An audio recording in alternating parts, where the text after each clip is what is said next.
Have you ever wondered, do I need to refresh the paint in my house? Or do I need to fix those scratches from the dog on the hardwood floor? I'm going to tell you that clients that I've worked with in the past who now update their home to put it on the market always are kicking themselves like, gosh, why didn't we do this for us? So I want to talk with you about the cost of doing nothing because it's kind of impactful to you. Think about living in a home for 10 years, and in that 10-year span, things have changed. Light fixtures have gone out of date, carpeting has been worn, and maybe it's been okay for you, but I want you to think about this. You should be continually taking care of your property and updating. I'm not saying you need to go with the high-end finishes, but I want you to think about the things that you can do to keep your home up to date, because there's a difference between retail pricing and what I want to call wholesale pricing.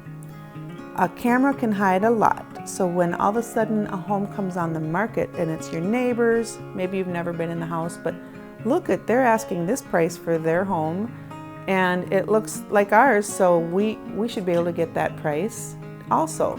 Well, they might have done all the work along the way. They maybe replaced the windows that had leaks or fixed the hardwood floors. And the minute a buyer gets out there and they're actually seeing the difference between the two homes, which one has been cared for and updated and the one that hasn't, that cost of doing nothing is going to be more expensive to you than if you just do the work yourself and maybe enjoy it a little bit along the way.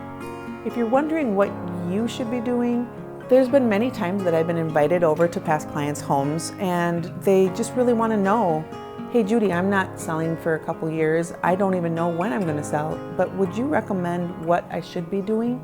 Of course, I love doing that. And plus, I just love to see my past clients again and see what's going on and how they're enjoying their home. We talk through the things that they could be doing to their home. I give them some thoughts, some ideas, some must-dos to keep up with other homes on the market. And it's a nice way for you to find a way to always be getting the best pricing for this investment that you continually live in as well.